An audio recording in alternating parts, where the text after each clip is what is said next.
Mind management, life transformation, power of thoughts आदि प्रेरणादायक एवं आध्यात्मिक वीडियोस के लिए सब्सक्राइब करें VK Kabir @free YouTube channel. जब हम कोई भी कार्य बार बार दोहराते हैं उसका संस्कार बन जाता है।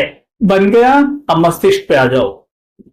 हम जो कोई भी कार्य बार बार दोहराते हैं, उससे पहले हम कोई निर्णय बार बार लेते हैं, उससे पहले हम कुछ बार बार महसूस करते हैं, उससे पहले हम जब बार बार कोई चित्र बनाते हैं, उससे भी पहले हम जब बार बार कुछ सोचते हैं। मैंने उल्टी साइकिल चला दी। तो आत्मा यहां बैठ के जब बार बार सोचती है, सपोज आनंद भाई का उदाहरण ले, बार बार कहते हैं कि मैं आनंद में हूं भाई जी, मैं तो रहता ही आनंद में हूं, मैं तो सदा ही खुश हूं। तो होता क्या कि हम संकल्प करते हैं कि मैं आनंद में हूं, तो आत्मा से आनंद की ऊर्जा निकलकर मेरे मस्तिष्क में फैलने लगती है। मेरे मस्तिष्क में करोड़ों न्यूरॉन्स होते हैं, ठीक है। और जिस तरह के विचार हम ज्यादा करते हैं, ये न्यूरॉन्स उन्हीं से फ्रेंडली होने लगते हैं, वैसा ही मिलके एक ग्रुप बनाने लगते हैं। आज हम कहां हैं हम? कलयुग के अंत, यानी हम चारों युगों को क्रॉस कर आए। सतयुग में सारे पॉजिटिव यानी जो दिव्य संस्कार है वो कार्य में थे। द्वापर और कलयुग में कौन से रहे? मिली जुली सरकार रही, है ना। तो यहां क्या हो गया? अभी दोनों तरह के न्यूरॉन्स हमारे मस्तिष्क में हैं, पॉजिटिव भी और नेगेटिव भी, ठीक है। बिल्कुल ऐसे जैसे एक बगीचे में या एक जंगल में गाय भी हैं और कुत्ते भी हैं, ठीक है। आप उसमें क्या करें? रोटियां डालें, या आप रोटी डालेंगे तो दोनों आ जाएंगे ना, है ना। तो एक काम करते हैं, उसमें घास डालते हैं आप तो गाय इकट्ठी हो जाएंगी, उसमें मांस डालते हैं तो कुत्ते इकट्ठे हो जाएंगे। रोटी में तो कॉमन हो जाएगा, नहीं तो होगा क्या? ठीक बिल्कुल ऐसे यहां पे है कि जैसे आप ये थॉट किया कि मैं आनंद में हूं, तो आनंद वाले जो न्यूरॉन्स है वो एक्टिव होने लगते हैं और ग्रुप बनाने लगते हैं, ठीक है। लेकिन मैं आदतन ऐसा कह देता हूं, हाय मेरी किस्मत, हाय मेरा भाग्य, लोग तो मेरा साथ ही नहीं देते, बच्चा तो मेरा कभी सुनता ही नहीं, और पति तो बस पूछो ही मत, ठीक है। तो होता क्या है, इस तरह के न्यूरॉन्स जो बन रहे थे आनंद वाले, वो हटकर नेगेटिव वाले गुच्छा बनाने लग जाते हैं, ग्रुप बनाने लग जाते हैं। समझ में आ रही है? इन्हीं को हम कहते हैं इस भाषा में नेगेटिव सर्किट और पॉजिटिव सर्किट, और स्पिरिचुअल लैंग्वेज में कह रहे हैं संस्कार।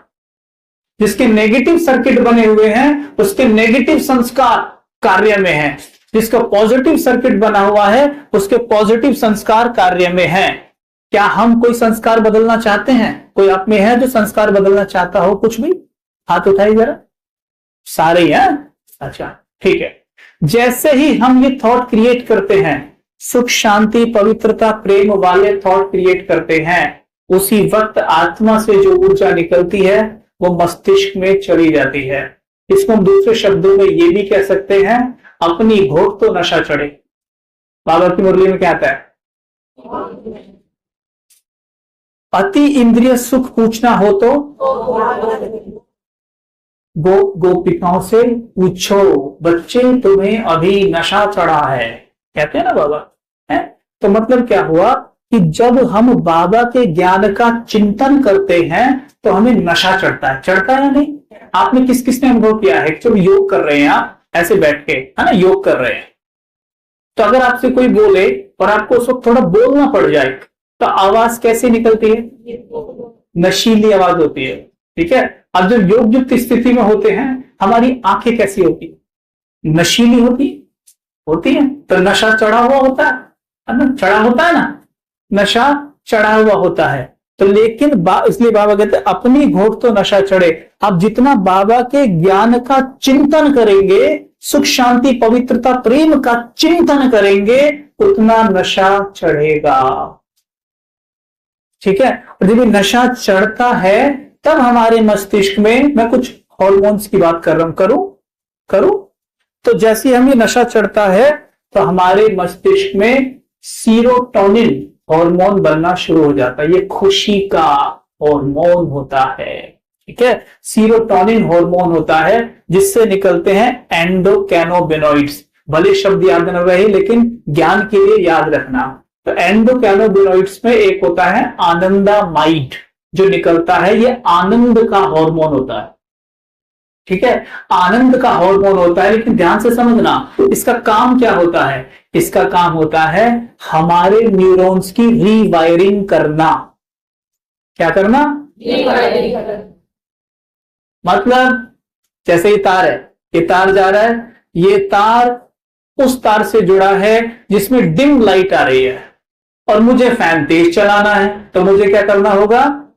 ये वायर को वहां से हटाऊंगा और जहां करंट ज्यादा है वहां लगाऊंगा। ये वाला हार्मोन यही काम करेगा कि जो नेगेटिव सर्किट बना है वहां से वायरिंग हटाएगा और पॉजिटिव में लगाना शुरू कर देगा।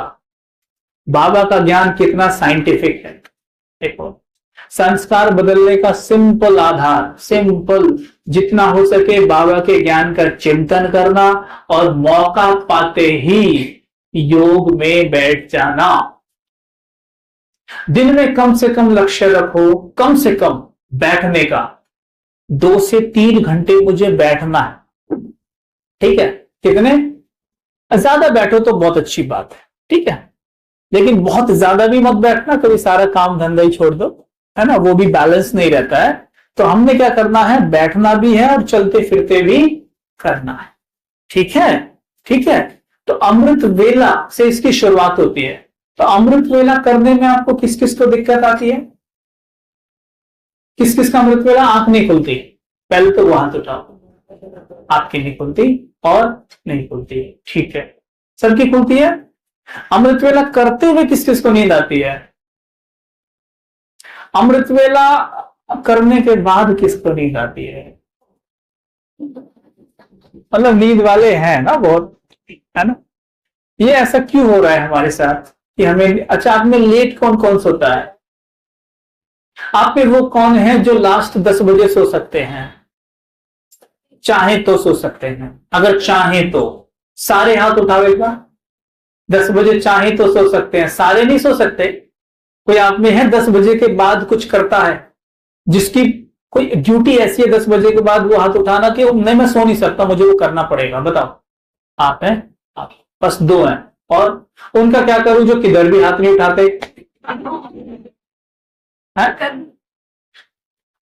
वो सोचते हाथ उठाऊं या ना उठाऊं, कहीं फंस ना जाऊं, है? हाँ, फंस ना जाऊं। देखो, सिंपल सी बात है, आप जब रात को सोने जाते हैं तो सोने से पहले हमने 2 घंटे पहले, 3 घंटे पहले टीवी बंद और मोबाइल की स्क्रीन सोने से पहले मत देखना, क्योंकि मोबाइल की स्क्रीन से जो वाइट रेस निकलती है ना, जैसी मेरी आंखों में वो प्रवेश करती है, मेरा मस्तिष्क उस सिग्नल को ऐसे उठाता है कि अभी तो दिन निकला हुआ है। मस्तिष्क को लगता है कि अभी तो दिन निकला हुआ है, जिसके कारण जो नींद का हार्मोन होता है, सो कहते हैं मेलाटोनिन, वो रिलीज ही नहीं हो पाता। जब तक मस्तिष्क को ये सिग्नल है ना कि अभी तो दिन निकला हुआ है, मेलाटोनिन प्रॉपर रिलीज ही नहीं होगा और पीक पर नहीं होगा, तो गहरी नींद का आनंद नहीं ले पाओगे।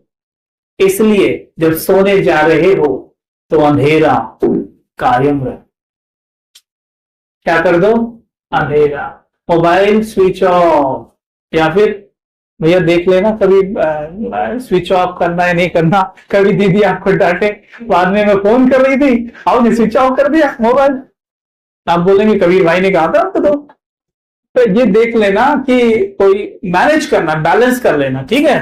स्विच ऑफ करना है या साइलेंट करना है, जो भी आप देख लेना अपने हिसाब से, और वो स्क्रीन ऑन ना हो। और बार बार मैसेज टक टक मैसेज बोलते रहते हैं और फिर देखते हैं अरे किसका आ रहा है, वो नहीं करना है। क्यों? मेलाटोनिन रिलीज ही नहीं होगा तो नींद गहरी आएगी कहां? मेलाटोनिन के रिलीज होने का समय 10 से शुरू हो जाता है, 9-10 से शुरू हो जाता है, 11-12 तक पीक जाता है। फिर धीरे धीरे 1-2 तक ठीक रहता है, फिर धीरे धीरे घटना शुरू हो जाता है और 3-4 बजे तक काफी हद तक ऐसे से यहां पे उतर रहा होता है, नीचे डाउन जा रहा होता है यहां। मतलब अब नींद का अपने आप ही कम होने लग गया है हार्मोन, और जगाने वाला हार्मोन होता है उसको कहते हैं कोर्टिसोन, वो अब बढ़ने लग गया है, वो जगाने वाला है। ये नेचर है। देखो शिव बाबा ने कितनी मतलब कितने अच्छे तरीके से हर चीज को हमें बताया है। अब शिव बाबा बैठ के हमें साइंस तो नहीं बताएंगे ना, लेकिन देखो कितनी उससे बताया बाबा ने, बुद्धिमानों की बुद्धि है वो। ने बताया कि इस समय पर 4 बजे के आसपास कोर्टिसोन ऊपर उठना शुरू हो जाता है और मेलाटोनिन में एकदम डाउन। रात को कोर्टिसोन डाउन, मेलाटोनिन हाई।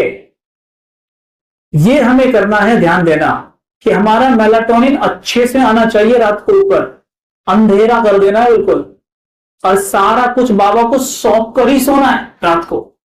सब कुछ दे देना है, कुछ भी मन में नहीं रखना है, सब कुछ बता देना है। और यहां पर अंडरलाइन कर लो जो बता रहा हूं कि जब बाबा को बता रहे हो तो दिन भर में अगर कोई घटना ऐसी घटित हुई है कि जो सही नहीं थी, तो उसे एग्जैक्टली वैसे ही मत बताना जैसे अभी हम नॉर्मली किसी को बताते हैं ना कि बहन देखो आई थी, उसने मेरे को ऐसे ऐसे बोला, ऐसे ऐसे बोला, ऐसे ऐसे बोला, ऐसे ऐसे बोला। तो क्या होता है जब आप ऐसे किसी को बता रहे होते तो आपका मूड खराब नहीं हो जाता? तो वहां क्या करना है, रात को पहले तो बता दो बाबा को, लेकिन बताने के बाद check and change. Now visualise करो उसको कि वही घटना हो रही है। वो बंदर वाला उदाहरण याद है जो शुरू में दिया था कि वही घटना हो रही है, वही घटना हो रही है, लेकिन मैं शांत हूं। Visualise it again and again, बार बार विजुअलाइज करो कि वही घटना हो रही है, वही व्यक्ति ऐसे ही बोल रहा है, लेकिन मैं शांत। कर सकते हैं ऐसा? ये आसान है ना, लेकिन जब वो प्रैक्टिकल में दिन में ऐसा बोल रहा होगा तो वहां ये प्रैक्टिस करना थोड़ा मुश्किल पड़ेगा आपको। लेकिन अगर ये आप विजुअलाइजेशन में कर लें तो फिर वो एक्चुअल में प्रैक्टिकल में भी करेगा ना तो भी हम कर पाएंगे। क्यों? क्योंकि मेरे ब्रेन की रीवायरिंग हो जाएगी ना। तो ये हमने रात को जब बाबा को चार्ट देते हो ना, तो दिन भर में 1-2 बात ऐसी हो जाती है। सपोज किसी ने डांट दिया आपको, है ना, बहुत बुरा लगा, बाबा उसने मुझे डांटा है, मुझे बहुत बुरा लगा, अब आपने भी मेरी मदद नहीं की, कोई फायदा नहीं है ब्राह्मण जीवन का। ये चार्ट नहीं है। बाबा ऐसा हुआ, उस आत्मा ने ऐसा बोला, ठीक है बच्चे अब इसे चेंज करो। तो क्या देखेंगे कि मैं मास्टर सर्वशक्तिमान आत्मा हूं और मैं देख रही हूं कि वो व्यक्ति डांट रहा है, किंतु मैं शांत एकदम स्टेबल माइंड हूं, उसके मस्तक पर देख रही हूं और मैं संकल्प करती हूं कि ये परवश है। वास्तव में तो ये भी बहुत प्योर और शांत आत्मा है, किंतु अभी ये परवश है, इसका कोई दोष नहीं, ये निर्दोष है। कर सकते हैं रात को, ये छोटी सी प्रैक्टिस है। चार्ट में देखना कितना इंप्रूवमेंट होगा और हमारे संस्कारों में भारी चेंज आएगा। और अगले दिन उसी परिस्थिति को सामना करने में जब वही व्यक्ति आके, क्योंकि वो तो डांटेगा, उसका तो आदत पड़ी है डांटने की, भाई उसका अपने ऊपर काबू कहां है, वो तो परवश है, वो आके फिर बोलेगा, लेकिन आप उसकी तरफ ऐसे देख रहे होगे।